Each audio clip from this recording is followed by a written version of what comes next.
Bonsoir et bienvenue à votre émission Droits de l'homme à la portée de tous, DH à la portée de tous. Une émission de l'Alliance pour l'universalité de droits fondamentaux en sigle AIDEF. AIDEF, c'est une association sans but lucratif qui milite sur la promotion et la protection des droits de l'homme. Mais comme titre de ce soir, nous allons parler de l'examen périodique universel en sigle EPU.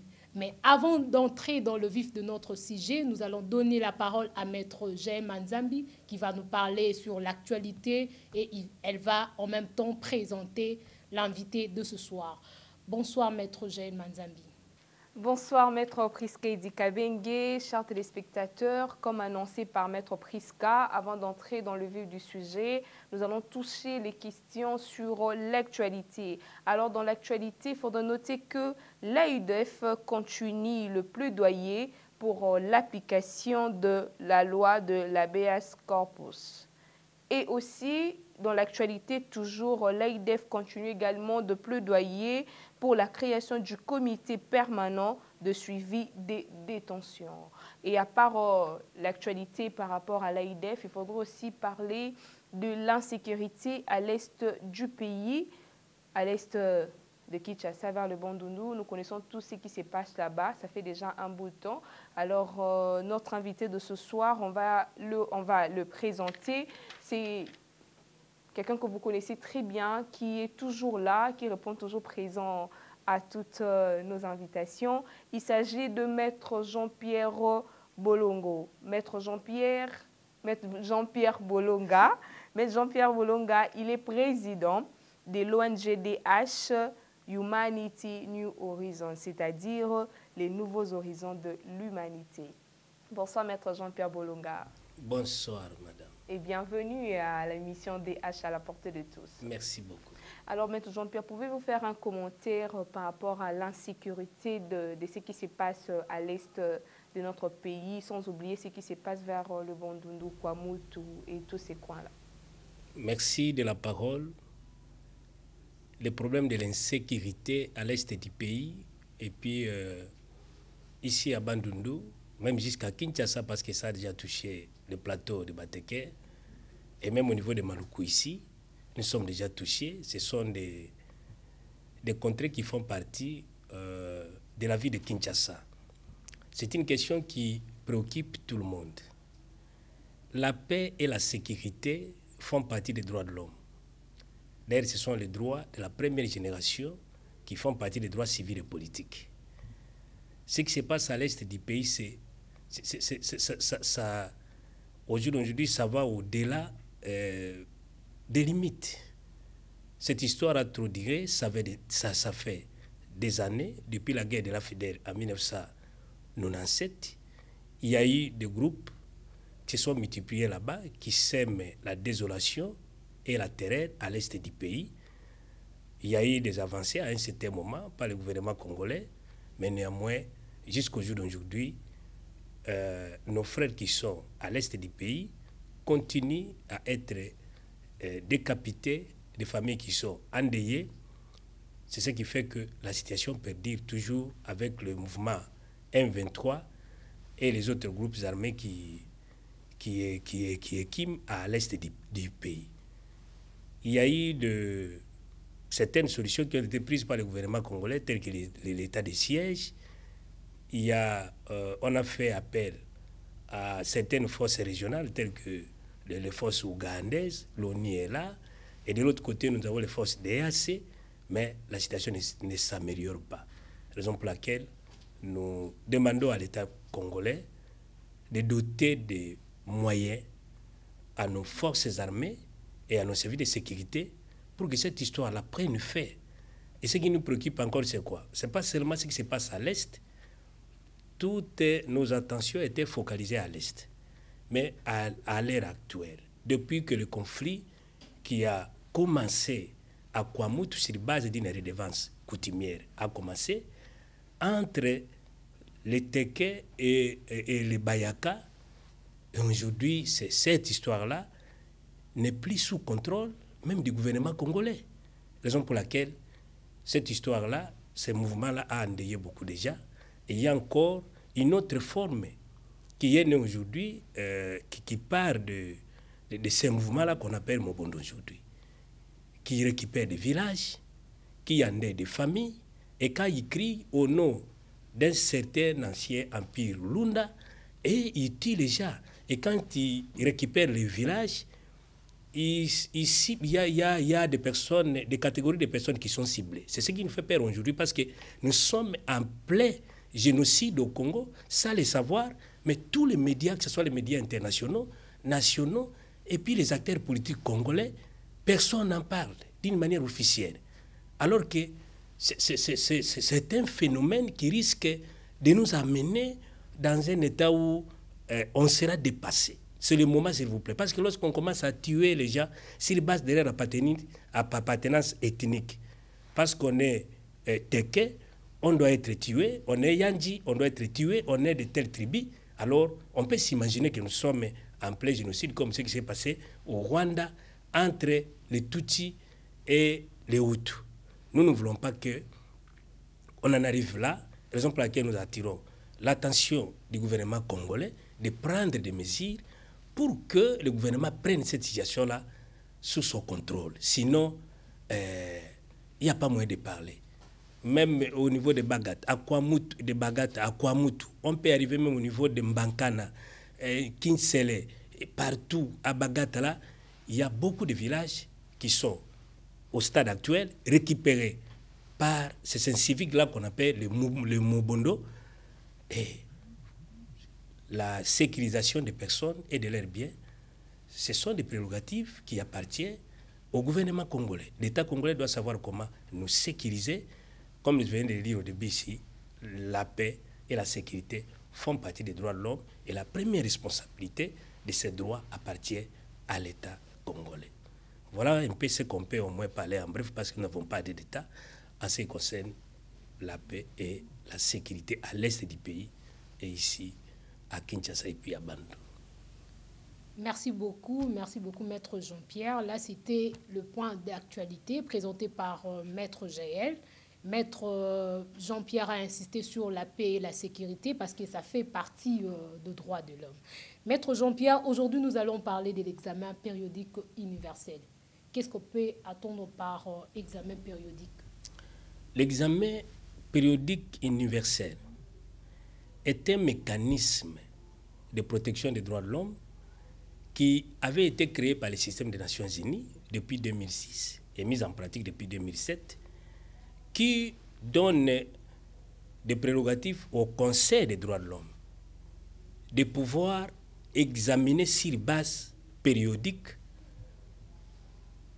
l'un des 193 États qui font partie du système des Nations Unies pour voir si cet État-là respecte les engagements qu'il a pris dans le domaine des droits de l'homme au niveau international, parce que les États prennent des engagements, il y a des obligations qui sont faites aux États pour le respect des droits de l'homme au niveau international. Alors, lorsque un État ne respecte pas les droits de l'homme, il y a des instruments que les États, à commencer d'abord par la Déclaration universelle des droits de l'homme, ont ratifié au niveau international. Nous avons le pacte international relatif aux droits civils et politiques. Il y a de l'autre côté le pacte international relatif aux droits économiques et sociaux, des conventions internationales, régionales, en matière de droits de l'homme. Ce sont des engagements que les États prennent. Et lorsqu'on trouve qu'un État n'est pas à mesure de respecter les engagements qu'il a pris au niveau international, on peut l'examiner en matière de droits de l'homme pour voir si cet État-là respecte les engagements qu'il aura pris au niveau international par le Conseil des droits de l'homme. Voilà en un mot ce que nous pouvons au moins parler de l'examen périodique universel. Et cet examen n'est autre qu'un mécanisme qui a été créé par les Nations Unies qui donne les prérogatives au Conseil des droits de l'homme de pouvoir examiner les États ou un État qui ne respecte pas les engagements qu'il aura pris au niveau international, mais d'une manière périodique. Voilà un peu tout ce qu'on peut parler en rapport avec l'examen périodique universel. Merci beaucoup, Maître Jean-Pierre Bolonga. Alors, Maître Jean-Pierre, vous avez dit que les pays, c'est un mécanisme. Est-ce que vous pouvez nous dire, c'est quoi l'objectif, en fait, de l'examen périodique universel? Oui, l'examen périodique universel a beaucoup d'objectifs, parmi lesquels l'examen périodique universel, son premier objectif est de voir l'amélioration de la situation des droits de l'homme sur le terrain. L'État a pris des engagements pour que les droits de l'homme soient respectés. À commencer d'abord par les 30 articles qui contiennent dans la Déclaration universelle des droits de l'homme et des instruments que je viens de citer ici. Et lorsque on prend des engagements, l'examen périodique universel a un objectif. Il veut voir que l'État qui a pris des engagements au niveau international, qu'il y ait quand même des améliorations sur le terrain. Parce que les États ont 3 obligations. Ils ont la première obligation de respecter les droits de l'homme, de promouvoir les droits de l'homme et de mettre en œuvre les droits de l'homme. Et lorsque ces obligations-là, qui concernent la promotion et la protection des droits de l'homme, ne sont pas respectées sur le terrain, là, vous allez avoir des problèmes sérieux avec l'examen périodique universel. Parmi les recommandations, parmi les objectifs, s'il vous plaît, le respect par les États parties des obligations, ça c'est que je venais d'ailleurs de parler de ça, des engagements qu'il aura pris au niveau international. On peut parler aussi en termes de renforcement des capacités. Parce que lorsqu'un État est mis en examen, on doit lui faire des recommandations et ça va réveiller la conscience des acteurs étatiques pour que les droits de l'homme soient respectés dans un État. Parce que la responsabilité du respect des droits de l'homme dans un État appartient premièrement à l'État qui a pris des engagements au niveau international. Et il y a encore la mise en commun des meilleures politiques entre les États et les autres parties prenantes. Et quand on fait allusion aux parties prenantes, on voit l'ONU, il y a des organisations, il y a aussi des organisations dont vous de défense des droits de l'homme, les États eux-mêmes qui ont pris des engagements, ils prennent des engagements et puis on observe. Est-ce l'État tel? Voilà les objectifs qu'on doit, qui sont soutenus par ces systèmes. Le soutien aussi à la coopération pour la promotion et la protection des droits de l'homme sur le terrain. Et c'est les droits de l'homme, sont promis dans tel État, et les droits de l'homme sont protégés en cas de violation. Voilà, ce sont des objectifs qui sont poursuivis par l'examen périodique universel. Merci beaucoup, Maître Jean-Pierre. Vous avez parlé de l'objectif, vous avez dit parmi les pays consiste à voir l'amélioration donc, de situation de droits de l'homme dans chaque État. Et la question est celle de savoir en quel moment la situation des États en matière de droits de l'homme est-elle examinée par l'examen périodique universel? Oui, mais tout est déjà réglementé, il y a des résolutions et à titre de périodicité, l'État est examiné après une période de 4 ans. Après une période de 4 ans, je vais donner l'exemple de notre pays, la République démocratique du Congo, a été examiné pour la première fois au mois de décembre 2009. Après, il y a eu un deuxième examen au mois d'avril 2014 et nous sommes en cours du 3e examen aujourd'hui qui a commencé, qui était fait à partir du mois de mai 2019. Nous tendons vers un 4e examen. Voilà un peu en termes de la périodicité, on examine les États après chaque période de 4 ans. C'est comme ça que ça se fait dans le système des Nations Unies. Maître Jean-Pierre Bolonga, vous avez dit que les États doivent être examinés. Alors nous voulons savoir sur base de quoi le comité se base pour examiner chaque État. Et merci aussi de la question. Le comité des droits de l'homme se base sur les rapports des États. Les États ont l'obligation de faire un rapport au système des Nations Unies ou au commissariat des droits de l'homme au niveau international. Il y a des organes qui s'occupent des droits de l'homme, au secrétariat général des droits de l'homme, c'est ce que je voulais dire. Et il y a des rapports que les États font. Nous avons tout un ministère chez nous ici, des droits humains.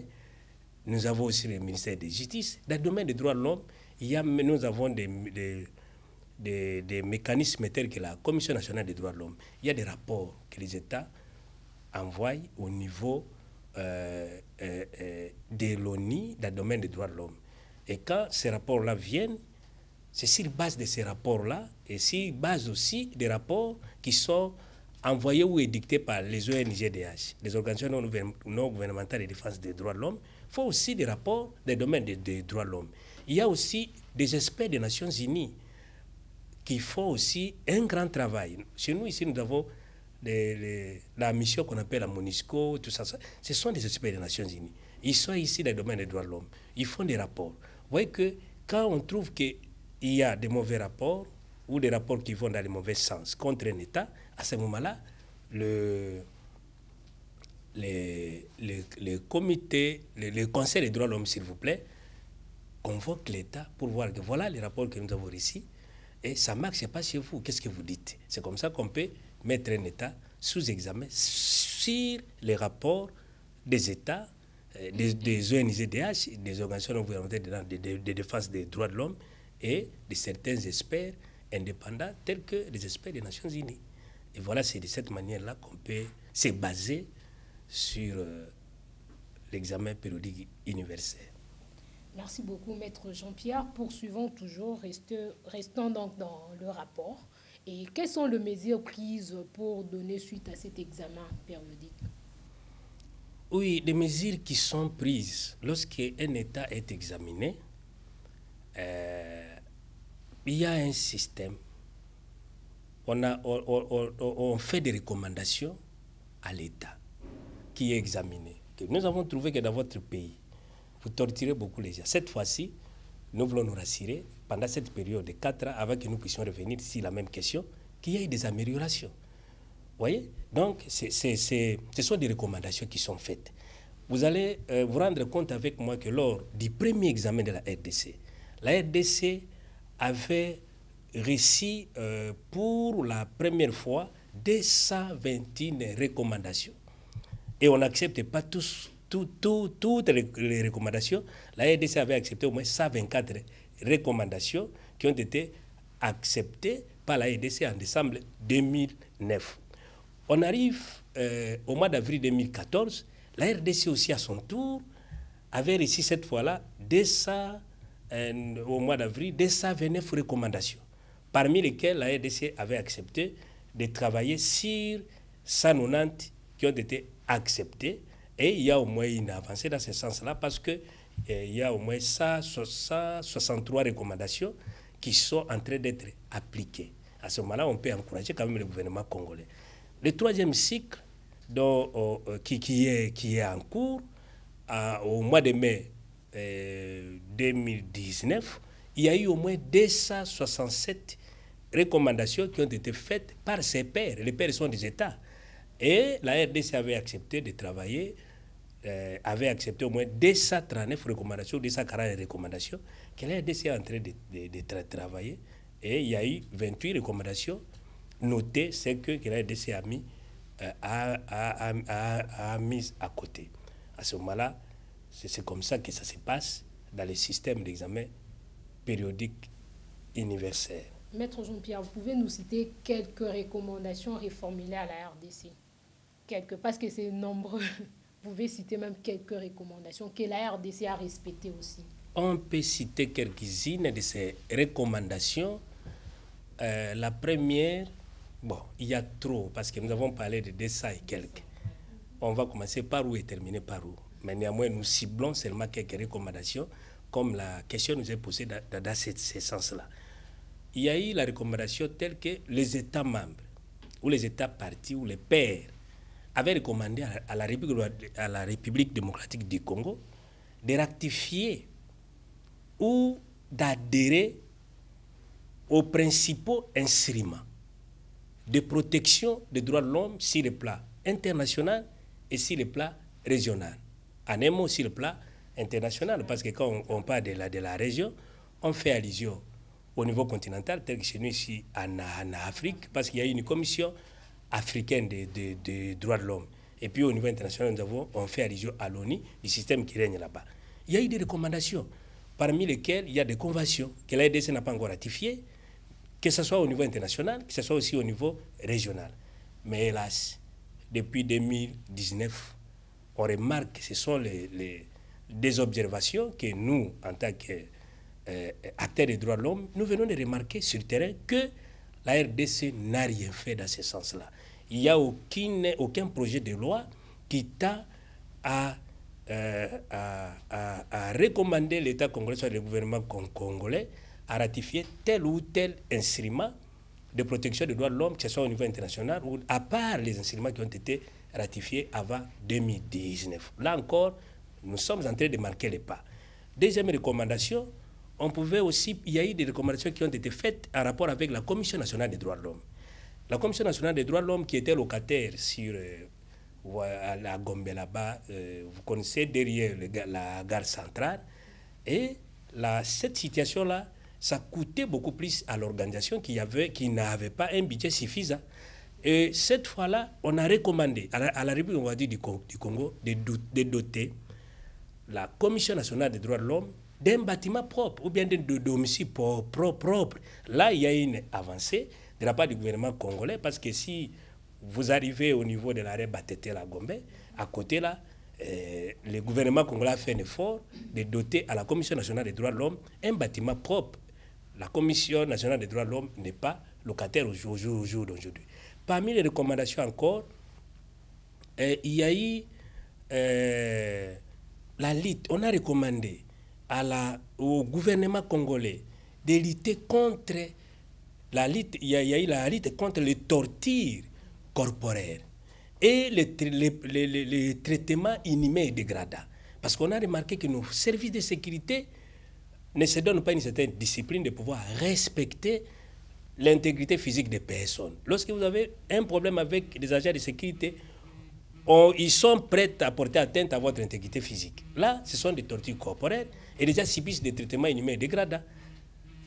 Raison pour laquelle il y a eu des recommandations dans ce sens-là, mais hélas, jusqu'au jour d'aujourd'hui, vous avez la réponse. La RDC a encore des difficultés de pouvoir mettre en œuvre cette recommandation. Il y a eu encore la lutte contre l'impunité de graves violations des droits de l'homme. Il y a des rapports, même le BCNIDHC publie des rapports à chaque fin du mois. Les organisations de défense des droits de l'homme en font aussi, en publient aussi d'autres. Mais si sur le terrain, nous assistons à l'augmentation des violations des droits de l'homme. Au début, il y a eu quand même, on pouvait saluer le gouvernement congolais à travers les discours depuis 2019 du président de la République, mais les mêmes pratiques qu'on combattait avant ont repris sur le terrain depuis le confinement. Donc, il y a augmentation des violations des droits de l'homme et les présumés auteurs de ces violations, qui sont les acteurs étatiques, ne sont pas sanctionnés. À ce moment-là, il y a encore un problème. Cinquième, à titre d'exemple, parce que nous sommes en train de citer, il y a eu une recommandation en rapport avec la mise en œuvre effective de la politique nationale de réforme de la justice. Là, on fait allusion à la bonne administration de la justice. Tout le monde sait, selon la Constitution, en rapport avec l'article 149, 150, 151 et tout, la justice doit être indépendante. Aujourd'hui, il y a la corruption qui règne dans l'appareil judiciaire. Même le président de la République a eu à décrier dernièrement ici, tout le monde le sait, mais ça pose un problème.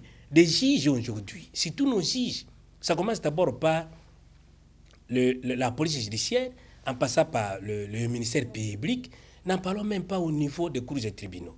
Lorsqu'on prend une affaire en délibéré, pour que les juges prononcent son jugement, qui est une obligation professionnelle, les juges vous exigent l'argent aujourd'hui. Lorsqu'ils trouvent que c'est un dossier qui concerne l'immeuble, il faut que vous donniez $25 000, $5 000, des histoires comme ça. Et si vous ne donnez pas l'argent, ils fabriquent un mécanisme que nous appelons en droit un déni de justice pour recommander encore une réouverture des débats. Sur base de quoi? Un déni de justice, alors que ces juges-là devaient être pris à partie, des condamnés, et ainsi de suite. Voilà encore, c'est tout un problème. La protection des défenseurs des droits de l'homme, ça pose un problème, c'est l'une des recommandations aussi. la liberté d'association, de réunion, d'expression et de manifestation. Regardez ce qui s'est passé dernièrement ici. Il y a tendance aujourd'hui, comme nous tendons vers les élections, on commence à remarquer que lorsque les manifestations sont organisées par les pouvoirs en place, là, il n'y a pas de problème. Mais lorsque les opposants tentent d'organiser les manifestations, il y a des embûches partout. Alors que l'article 26 de la Constitution garantit le droit à la manifestation pacifique. Et ces droits-là, nous ne sommes pas dans un régime qui avait été posé par le décret de 1998 par Laurent Désiré Kabila, qui demandait qu'on puisse demander l'autorisation à l'autorité administrative avant de manifester. Nous sommes passés de ce régime-là. Aujourd'hui, nous sommes dans un régime d'information. Quand on informe l'autorité doit prendre des dispositions. Et regardez ce qui se passe. La liberté de mouvement aussi, des opposants qui sont empêchés d'aller dans telle ou telle perquisition partout. Vous comprenez que ça pose un problème. Quelles sont vos recommandations? Les recommandations ont été faites. Moi, je ne peux pas fabriquer d'autres. Nous sommes acteurs de la société civile. Les recommandations ont été faites par l'examen périodique universel. Nous demandons seulement au gouvernement congolais de les appliquer de bonne foi. Parce que nous ne serons pas considérés par les autres États aussi longtemps que nous ne sommes pas capables de respecter les engagements que nous avons pris au niveau international. Merci voilà beaucoup, les recommandations qui doivent être faites. Qu'on mette tout ce qui a été recommandé. Maître Jean-Pierre, asseyez-vous. Merci beaucoup, chers téléspectateurs. Vous comprenez que le droit de l'homme, il y a certaines choses qui fâchent. Nous sommes déjà arrivés à la fin de notre émission. Nous remercions également Maître Jean-Pierre pour votre... C'est moi qui vous remercie. Et puis merci beaucoup. Je profite de cette occasion pour saluer tous les défenseurs des droits de l'homme qui nous suivent de partout et de notre équipe technique et les autres là. Merci beaucoup, Maître Jean-Pierre. Nous remercions aussi l'équipe technique, qui nous a accompagnés à la réalisation, M. Roger Tita, et à la régie, M. Jires Ndouzi. Cette émission est diffusée chaque mardi à 16h30 et vendredi à 19h30, présentée par Maître Priska Edikabengue et Maître Jaël Manzambi. Mesdames et messieurs, à la prochaine. Okay.